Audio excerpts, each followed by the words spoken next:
तो जिसका होना किसी दूसरे के होने पर आधारित हो वो मिथ्या है। जिसका अस्तित्व सापेक्ष हो वो मिथ्या है। और जिसका होना निरपेक्ष हो, मतलब जिसके होने के लिए किसी अन्य के होने की अपेक्षा नहीं है, कोई डिमांड ही नहीं है, बस वही सत्य है। तो हम उस परम सत्य की बात कर रहे हैं जिसके होने से सब कुछ है और जिसके होने के लिए किसी के होने की अपेक्षा नहीं है, जो सर्वज्ञ है, जो स्वयं प्रकाश है, जो ब्रह्मा जी को भी वेद का ज्ञान कराने वाला, जिनकी माया रूपी सत्ता के चलते ये उत्पत्ति स्थिति लय मिथ्या होते हुए भी सत्य प्रतीत होते हैं, अपने तेज के द्वारा स्वेन धामना माया के इस कपट को, माया का कपट क्या है? जो मिथ्या है उसको वो सत्य बतलाती है और जो सत्य है उसको छुपाती है। ये जो भगवान नारायण का पीतांबर है वो इसलिए माया का प्रतीक माना गया। पीतांबर ढांकता है भगवान के श्री अंग को, उस प्रकार भगवान को ढांकती है माया। तो जो है उसको छुपाती है और जो नहीं वो दिखाती है। संसार है नहीं और उसको दिखाना ये माया का कार्य है। तो माया के इस कपट को, ये कपट हुआ माया का कि भ्रांति में डाल देती है। माया के उस कपट को जो अपने तेज के द्वारा, अपने प्रकाश के द्वारा निरस्त कर देते हैं, उन परम सत्य का हम ध्यान करते हैं, यानी उन परम ब्रह्म का हम ध्यान करते हैं। गायत्री मंत्र में भी यही अर्थ है, तत्सवितुः वरेण्यम भर्गो देवस्य धीमहि। तत्सवितुः धीमहि, हम उस सविता का ध्यान करते हैं जो वरेण्य श्रेष्ठ है।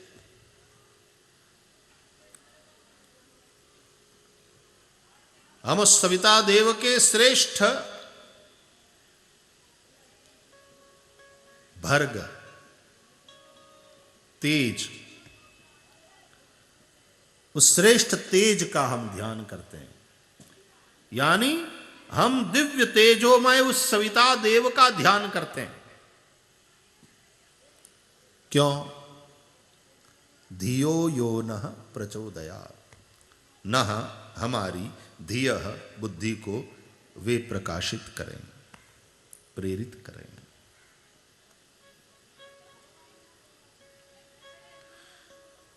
प्राय सभी धर्मों ने ये जो आत्मा है उसको दिव्य प्रकाश रूप माना है, परमात्मा को प्रकाश रूप माना है। और वो जो प्रकाश है, हमारे उपनिषद कहते हैं कि वो न सूर्य का है न चंद्र का है, न तत्र सूर्यो भाति न चंद्र तारकम नेमा विद्युतो भांति कुतोयम अग्निः। सूर्य चंद्र तारे सब उसी के प्रकाश से प्रकाशित है। ये तो अपने से ही प्रकाशित और सबका प्रकाशक ऐसा परम सत्य परब्रह्म परमात्मा गायत्री मंत्र में उसी को सविता कह करके ध्यान किया गया। वो सविता, सविता का सीधा साधा अर्थ होता है सूर्य, लेकिन गायत्री मंत्र में जिस सविता देव का ध्यान किया गया है वो आकाश में दिखने वाला ये सूर्य नहीं। ऐसे तो करोड़ों करोड़ों सूर्य के तेज को इकट्ठा किया जाए तो भी उसकी बराबरी नहीं कर सकता। ऐसा वो दिव्य तेजोमय, तत्सवितुः वरेण्यम भर्गो देवस्य धीमहि। हम उस सविता देव के भर्ग तेज का ध्यान करते हैं, उस प्रकाश का ध्यान करते हैं।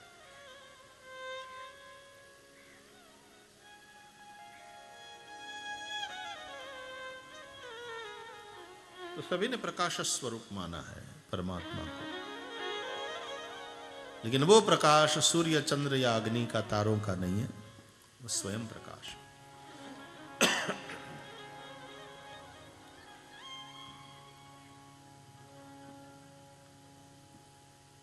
न तत्र सूर्यो भाति, वो उपनिषद का मंत्र हुआ। और गीता में भी न तद्भासयते सूर्यो न शशांको न पावका।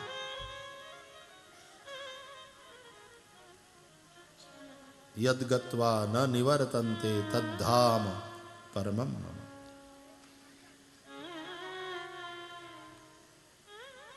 ब्रह्मानंद जी ने भी यही गाया कि सूरज न था न चांद था, बिजली न थी वहां, एकदम वो अजब शान का जलवा दिखा दिया। किस देवता ने आज मेरा दिल चुरा लिया। दुनिया की खबर ना रही, वो तन को भुला दिया। किस देवता ने आज मेरा दिल चुरा लिया। उसके आनंद में डूबे हुए को और कुछ नहीं चाहिए।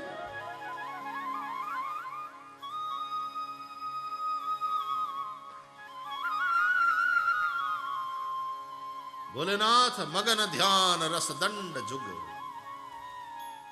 मगन ध्यान रस। उस रस का जब तक अनुभव नहीं किया तब तक बाहर रस को खोजता फिरता है, आदमी भटकता रहता है। विषयों में, पदार्थों में, धन में, कीर्ति में, सब जगह रस को ढूंढता फिरता है।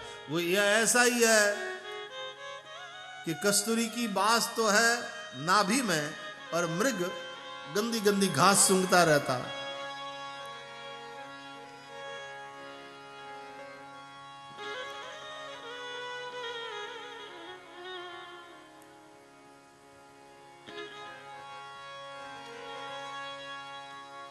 यार सुख किसी साधन के अधीन है ही नहीं, बस ये समझ यदि है तो सुख है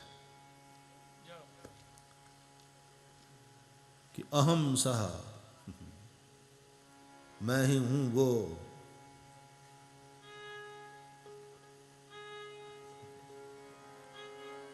जिसको खोज रहा हूं, जिसके लिए मर रहा हूं, जिसके लिए भटक रहा हूं, वो तो मैं ही हूं।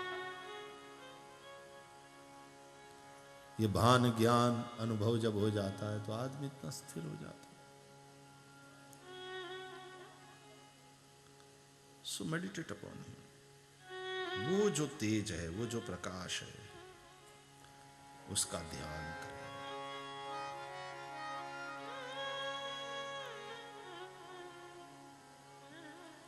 तंत्र में एक त्राटक विधि है। किसी एक चीज को अनिमेष नयनों से देखना, बिल्कुल हिलना डुलना नहीं। उस स्त्री को, उस व्यक्ति हो चाहे वस्तु हो, अनिमेष नयनों से देखना। गोपी देखती है कृष्ण को तो कहती है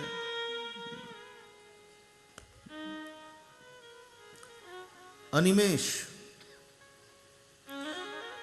सीता जी राम जी को देख रही हैं तो पलकनी हूं परि हरि निमेष है। अपलक, अनिमेष। और गोपियां कहती है ये जब तुमको हम देखती हैं कन्हैया, प्यारे श्याम सुंदर, तब ये जो पलकें गिरती हैं, उठती हैं, और तो ये जो पर्दा बीच में आ जाता है ना,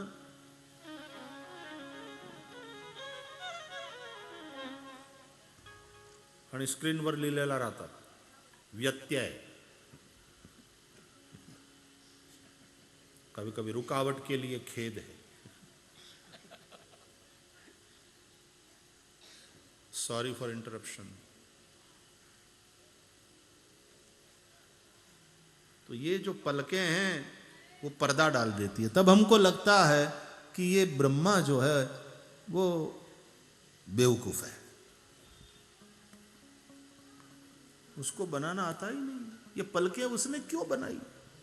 अब ऐसा तो कृष्ण प्रेमिका ही कह सकती है, हमारे लिए तो ब्रह्मा जी आदरणीय है, फादरणीय है, क्योंकि प्रजापिता है, पूजनीय है।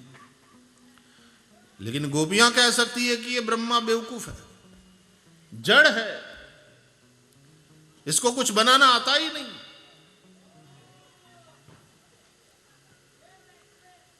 क्यों बनाई ये पलके उसने, जो तुम्हारे दर्शन में व्यवधान डालती।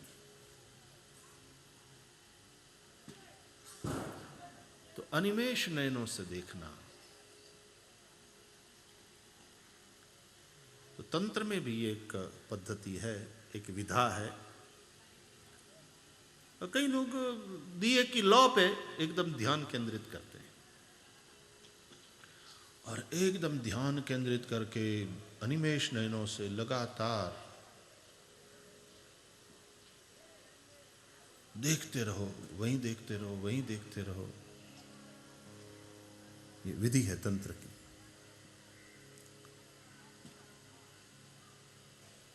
और एक स्थिति ऐसी आ जाती है कि फिर कोई विचार नहीं रहते, और धीरे धीरे धीरे सारी दुनिया डूब जाती है, डूब जाती है।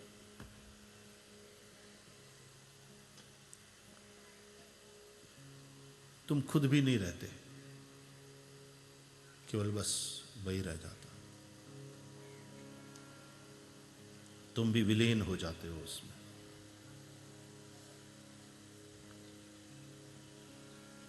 जिस पर तुम मेडिटेट कर रहे हो। ध्याता ध्येय में विलीन हो जाता है, ध्याता ध्येय से एक हो जाता है। तो फल लगते ही जैसे फूल नहीं रहता, बस फिर ध्यान नहीं रहता, फल लग गया, उस फल का नाम है समाधि।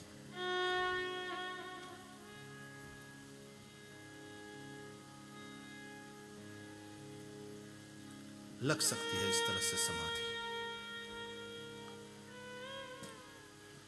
तंत्र में तो विधि है, हमारे यहां तंत्र का पूरा एक मार्ग है, तंत्र का पूरा शास्त्र है। रामकृष्ण परमहंस देव ने भी तंत्र की साधना की।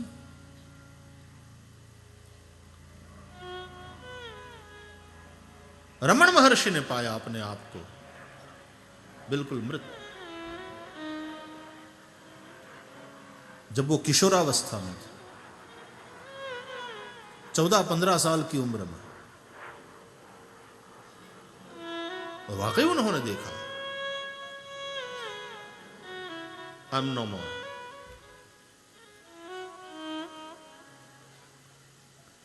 और बस तब से शरीर से ऊपर उठ गए। आप में से कई लोगों ने भी ऐसा सपना देखा होगा कि रात में तुम मर गए। कभी ऐसी घुटन महसूस होती है जैसे सांस लेना मुश्किल हो गया,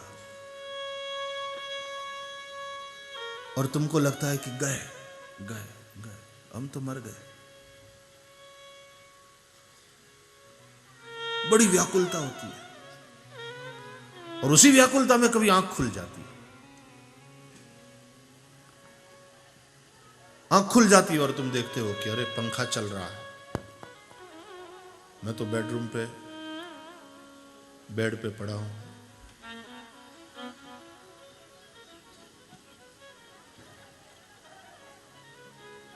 होता है ऐसा अनुभव।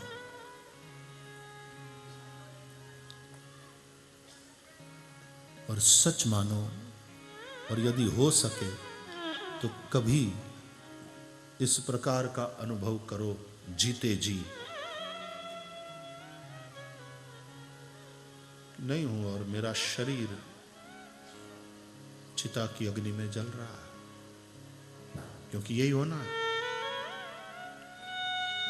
वो क्षण आवे, उससे पूर्व उस क्षण को देखो, क्योंकि उस वक्त तो हम होंगे नहीं देखने के लिए।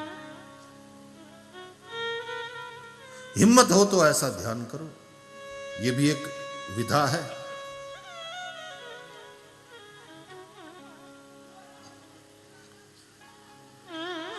पड़े रहो बिल्कुल निश्चेष्ट, बिल्कुल हिलना डुलना नहीं है। या मक्खी भी बैठे तो उड़ाना नहीं है, क्योंकि तुम तो मर गए हो यार। मुर्दे पर मक्खी बैठे तो मुर्दा थोड़ी मक्खी उड़ाता, मक्खी को भगाता, कुछ नहीं, बिल्कुल जड़वत।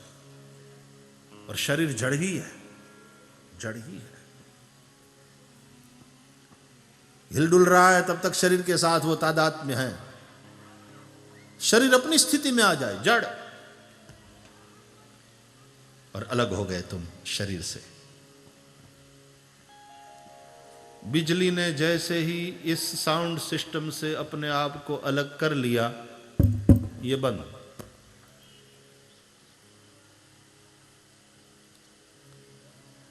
चैतन्य ने अपने आप को जैसे ही शरीर से अलग कर लिया, ये बिल्कुल जड़वत। इसलिए समाधिस्थ न हिलता है न डुलता है, लगता है बिल्कुल जड़, शरीर जड़वत।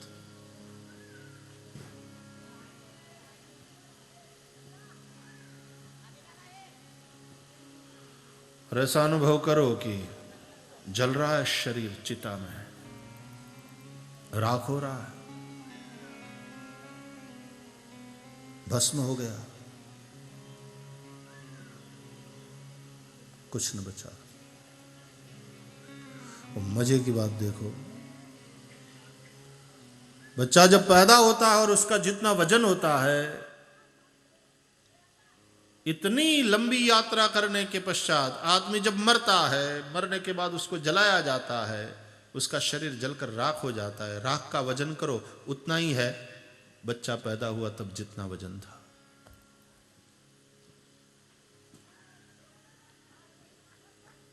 क्या कमाया, क्या खोया। भस्मांतम इदम शरीरम। રાખનું જ રમકડું હતું વાલા, રમ્યું 60-70-80-90 વર્ષ સુધી। રાખના રમકડા મારા રામે રમતા રાખ્યા રે।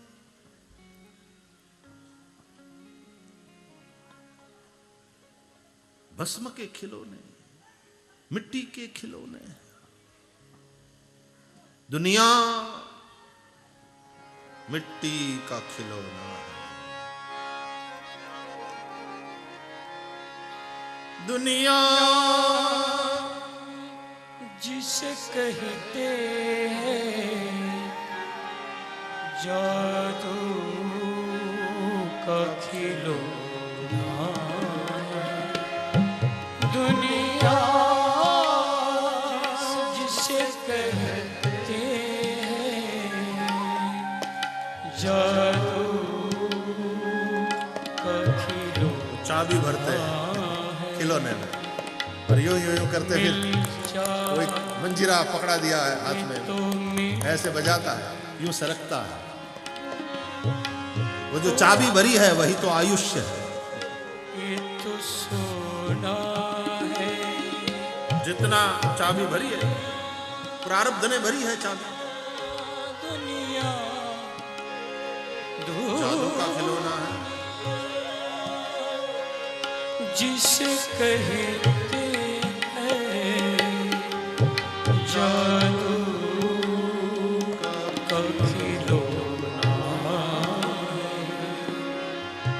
मिल जाए तो मिट्टी है, मिल जाए तो मिट्टी है, मिल जाए तो मिट्टी है, खो जाए तो सोना है। दुनिया दुनिया जिसे कहते हैं जादू का खिलौना।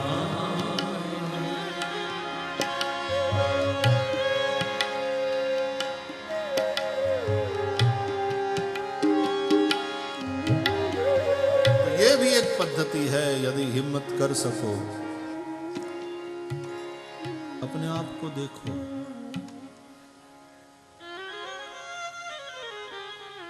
नहीं हूं, जल रहा है शरीर चिता पर, और इस प्रकार रोज देखते देखते तुम पाओगे कि न अब कोई विकार बचे हैं, न शरीर के प्रति कोई ममता है, देहाभिमान नहीं रहा। जैसे संसार जलकर राख हो, और फिर भी तुम्हारी सांसें चल रही, ये तुम्हारा दूसरा जन्म है। ये दूसरा जन्म बड़ा दिव्य है। तुम द्विज हो गए, ये द्विजत्व है। वास्तव में ये द्विजत्व है। केवल ब्राह्मण के घर में पैदा होने मात्र से हम द्विजत्व को प्राप्त नहीं हो सकते, और ऐसा द्विजत्व हर व्यक्ति प्राप्त कर सकता है।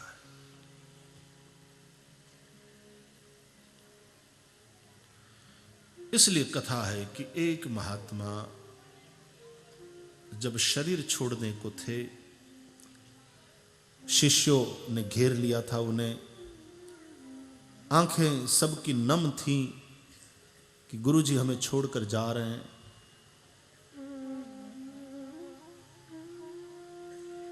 सभी ने प्रार्थना की, गुरुदेव अब तो छोड़कर जा रहे हैं, कुछ अंतिम उपदेश करिए जिससे हमारा कल्याण हो जाए। दूसरे ने कहा, हम जानते हैं अब शरीर छोड़ने को है, बड़ा कष्ट हो रहा होगा आपको, लेकिन गुरुदेव बस कृपा करो, केवल 2 शब्द कह दो, हमारा कल्याण हो जाए। और गुरुदेव ने मरने से पहले सच में 2 ही शब्द कहे, मर जाओ, और शरीर छोड़ दिया। मर जाओ।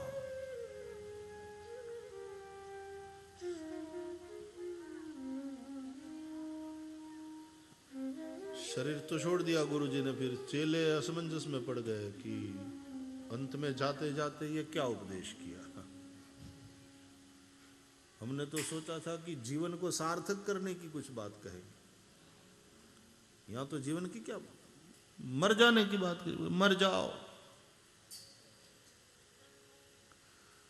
तो किसी ने तो अश्रद्धा व्यक्त की कि भाई मरते समय, फिर शरीर छोड़ते समय वो ठीक नहीं रहता, दिमाग ठीक होने पे। वो खुद ही मर रहे थे, इस पीड़ा के चलते निकल गए होंगे ऐसे शब्द। बोले हाँ। दूसरे ने कहा, मुझे भी लगता है कि ये जो हम पीछे पड़े थे ना, इसलिए गुरुजी गुस्सा हो गए, तो कहा कि मरो जाओ। एक बड़ा श्रद्धालु था कि गुरु के वचन में तो विश्वास रखना ही चाहिए। गुरुजी ने कहा मर जाओ, उसने फांसी का फंदा बनाया, लटकने की तैयारी की।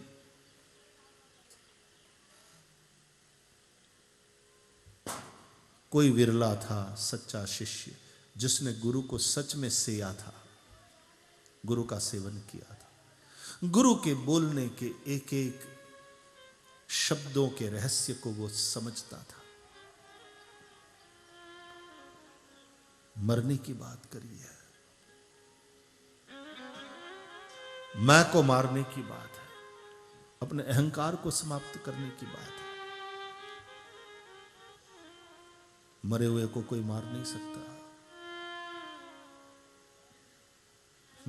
जो मर गया उसका कोई अपमान नहीं कर सकता, उसके ऊपर निंदा स्तुति की कोई असर नहीं होती।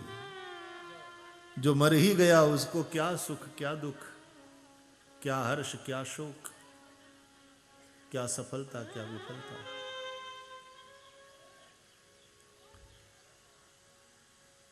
जो मर गया उसको दुनिया के द्वंद्व क्या असर करे। मर जाओ,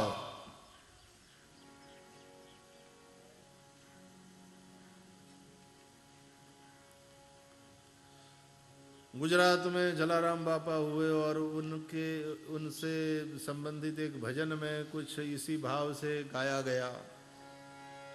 मन नाख्या मारी ते तो मन नाख्या मारी है, जोगी जलियाण ते तो मन नाख्या मारी, जोगी जलियाण ते तो मन नाख्या मारी, मन नाख्या मारी,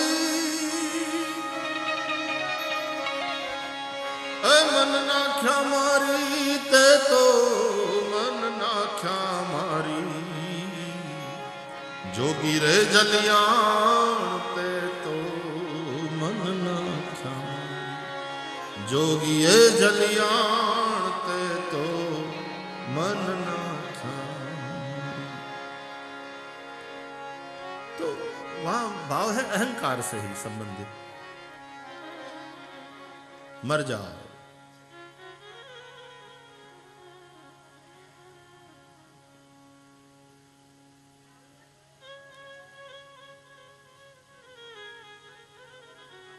शून्य मरे अजपा मरे, अनहद हु मर जाए, एक राम सने ही ना मरे, कहत कबीर समझाए।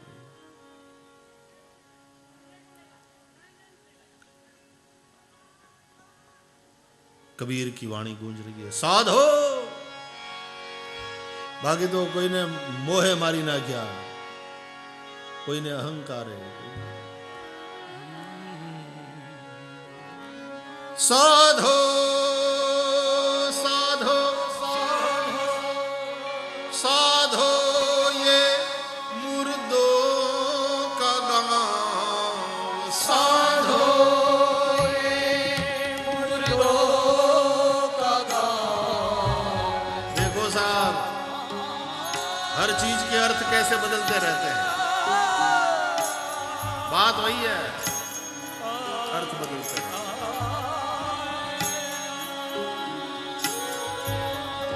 साधो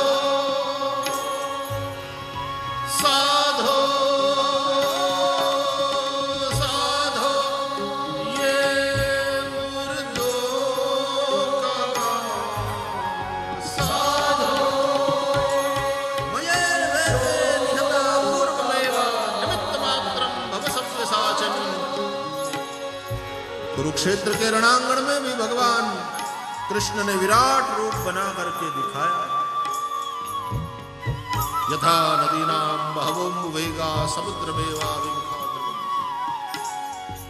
सरिताएं जिस प्रकार उछलती हुई सागर में समा जाती हैं, ये सभी जीव आपके काल स्वरूप आपके मुख में प्रवेश करते हुए मैं देख रहा हूं।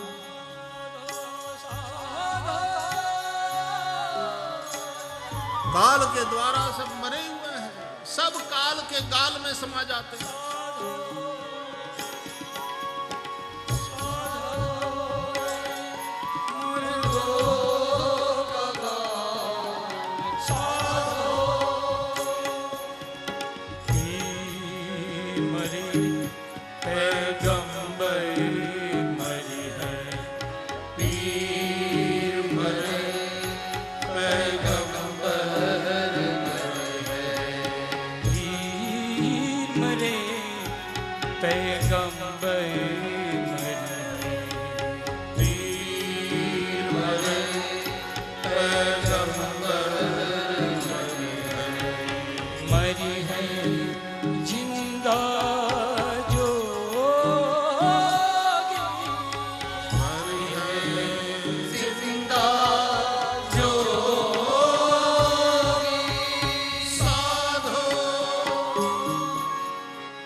मन एतानि चक्षुर्मुखि भस्मान्तं इदं शरीरम्। चंदा मरी है सूरज मरी है, चंदा मरी है सूरज मरी है, चंदा मरी है सूरज मरी है, चंदा मरी है सूरज मरी है सबको